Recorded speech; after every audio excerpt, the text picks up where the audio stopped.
Ready? Good afternoon. My name is Herb Mikie, and I want to welcome everyone to my home.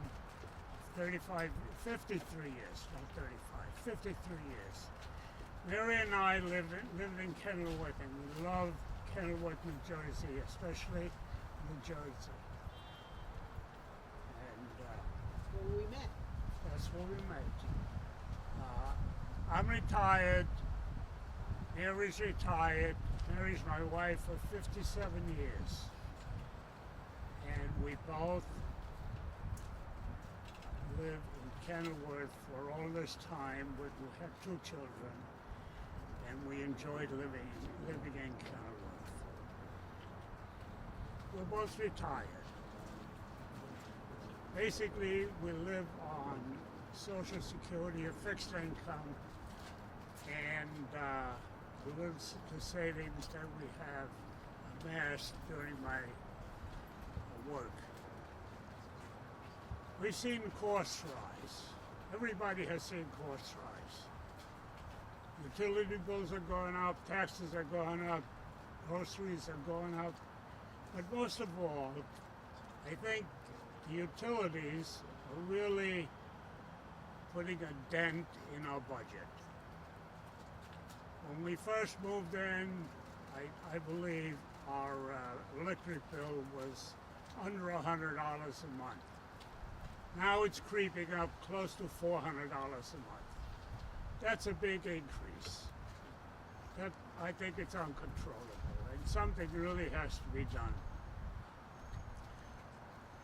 Mary and I,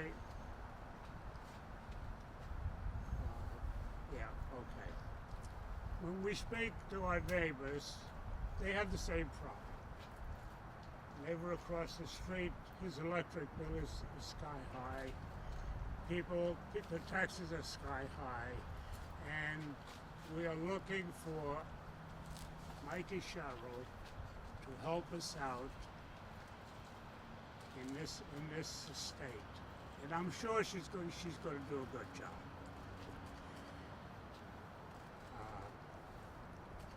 Mikie knows what we all know. Utility costs are out of control. My family and others can't wait until changes occur. That's why I'm excited about Mikie Sherrill's announcement to freeze the utility increases in this state. We need that. Personally, we need tax reform too, but that's another story. That's not why I'm here right now. When Mikie's governor, I'm sure on day one, she will stop the increase in utilities. This will bring our costs down and give us a better life in New Jersey. New Jersey is our home. I retired here, Mary's retired, and we love this state. Mikie will sure help make New Jersey as affordable for my family and for others in the state. Bring down the cost of living utility prices. Mary and I, Mary is a committee person in this town, Democratic committee person. We will actively campaign for Mikie. We want to see her really succeed. We need change, and I think she is here to change things. And Mikie, we are pleased to have you, and you are our next governor. Thank you so much. I really appreciate it. That was great. Thank you very much. Hello everyone, I'm Keith Mashagna. I'm a proud member of the International Brotherhood of Electrical Workers, Local 164.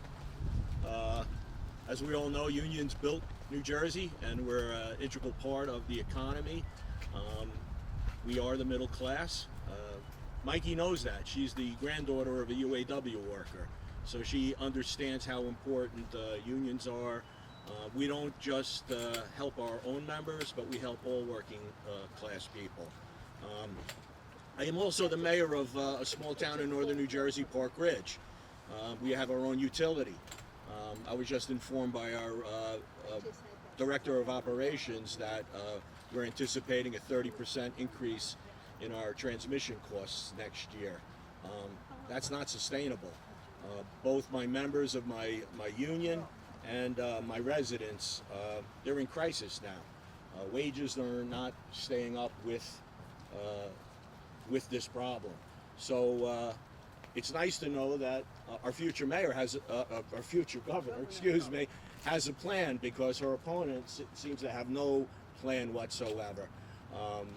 It's extremely important that she declares a state of emergency on utility costs. She is committed to doing that on day one. She'll eliminate unnecessary red tape and permitting delays so new, cheaper, cleaner energy can be built. This new arsenal in our state will bring down bills and help working families make ends meet. More power generation means more good-paying union jobs as well, and more families with a pathway to the middle class. Jack has not said anything on this. This is probably the most important thing that New Jerseyans are dealing with, and we're not hearing anything from the other side. So I am very grateful that our next governor behind me has a plan. I'm glad to be supporting Mikie for governor. She'll lower costs for families and will always ensure that labor has a seat at the table. I'm going to step away so you can speak before the rain comes down, but thank you for allowing me to speak. Thank you. Thank you so much, Keith. I appreciate her. Mary, thank you so much. I really appreciate it, and thanks for sharing your experiences.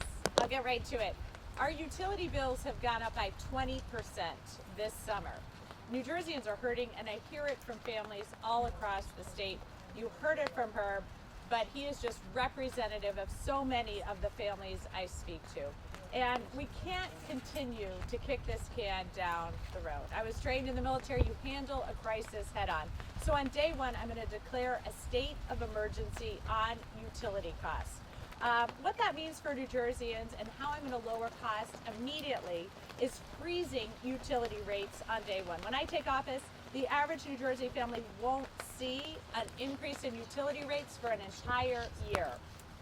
I'll massively expand cheaper, cleaner power generation and building an energy arsenal in our state.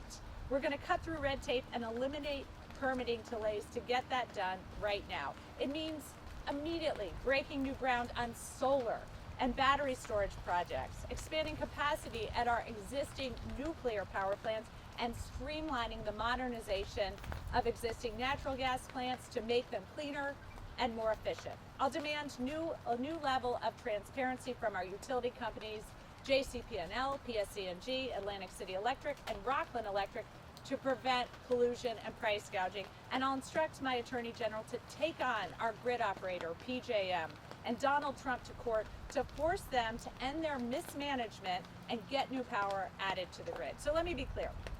My plan is going to deliver immediate relief to New Jersey families by streamlining, modernizing, and expanding our energy arsenal. Will not only lower energy bills in the immediate future, but also create a long-range plan and strategy for driving down costs, increasing production, and decreasing carbon emissions across the state, because more power generation means lower bills. So right now, solar is the fastest way we can get clean, cheap power into the grid. But we have too much red tape and permitting delays, so we're worried that we're going to miss out on many of the programs that I passed in the last session of Congress. So we have got to do better. We have got to get through the roadblocks, the interconnection delays that are preventing us from getting that into the grid. It's increasing utility bills. So if we want to reduce utility costs, we need to end those barriers and get that power into the grid. And my plan does exactly that. And we need to prepare for our future energy needs. So I'm going to immediately develop plans for new nuclear capacity at Salem County. We already have a pre-approved site there, the fourth site. So we have got to build that out. I'll sit down with neighboring states so that we can act together to drive down the cost of building new nuclear plants. It demands urgency because from across the state, I hear that this is breaking the back of too many families when we have an overall affordability crisis. So much of that pain is coming from electric bills. And the rate hikes are forcing families to make impossible choices between putting food on the table and paying for electric bills. I've heard from a 100-year-old World War II veteran who's on a fixed income and in an assisted living facility. His bills have nearly tripled. So it's what I've heard from Herb about having his electricity bills nearly double recently and having to reevaluate his overall budget to adjust for that. It's unacceptable. The people of New Jersey can't afford any delay here. So with immediate action, I'm going to get projects into the grid. I'm going to expand capacity, drive down price, and decrease carbon emissions. All of this is happening at the same time as Donald Trump is passing the price hike bill and driving up costs for everyone here. So, you know what? I'm a Democrat, sure, but I'm a New Jerseyan first. So I am going to take on anyone who gets in the way of driving down costs for people. That includes PJM, our regional grid operator that has refused to plug new clean power into the grid, which is driving our utility bills up. My Attorney General is going to join forces to take them on and add new energy to the grid. I'll demand transparency from our utility companies like PSE&G and JCP&L and Atlantic City Electric and Rockland Electric.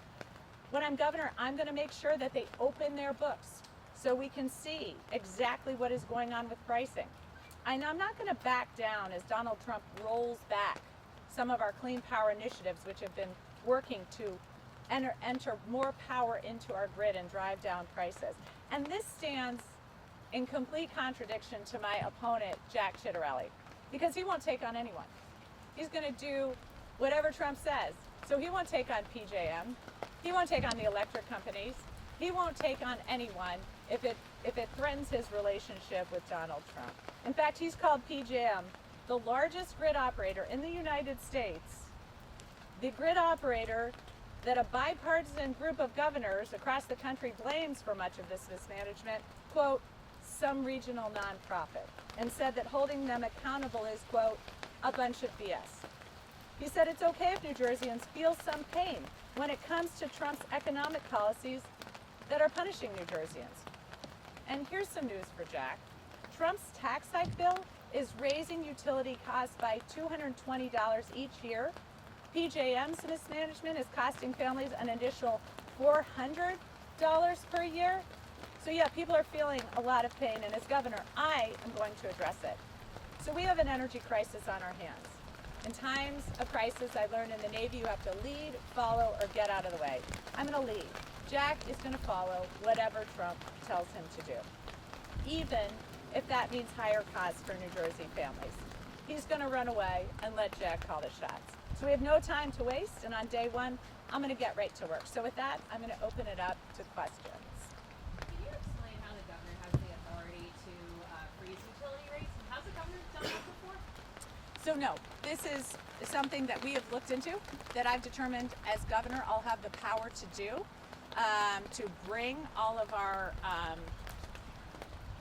utility companies to the table, BPU to the table, who's negotiating some of these prices, and make sure we're driving down costs. And there is also money that comes in through the BPU that I will use to defray some of this as well. But no, this is not something any governor's ever done before. But if we are going to truly address the moment and meet the needs of New Jerseyans, we have got to act quickly to do so. And we've got to think of new ways of expanding state power to do just that. You talked about taking on PJM. If you're elected, would you explore taking New Jersey off of that grid, looking for different grid opportunities? You know, I'm going to explore everything when it comes to building out our energy future and driving down costs immediately. And I will start by working to drive down those immediate market costs. We've seen Governor Shapiro take them to court to set a floor and a ceiling. We've seen some production issues that Governor Moore has taken them to court on. But if they can't deliver, I mean, recently they've had 6 years that it's taken to get projects into the grid. We have more projects in the queue in New Jersey than we actually have power in the grid. Many of those projects are clean power projects. So if they are going to continue to mismanage our grid like this, then yes, I'll explore all options to drive in capacity and drive down costs. If you're elected, you'll have to work hand in hand with New York and its new mayor.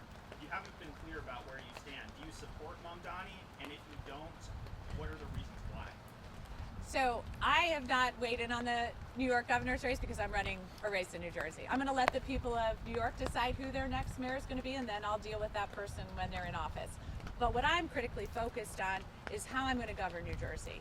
And that means on day one, declaring an energy utility cost emergency so we can drive down those costs right away, so we can freeze rate hikes, so we can hold people accountable who have mismanaged the grid, who have driven up prices, and really deliver for families. Because right now, whether it comes to the administration, whether it comes to the utility companies, whether it comes to PJM, whether it comes to BPU, all of this mismanagement has been put on the backs of New Jersey families, and I'm not going to accept that.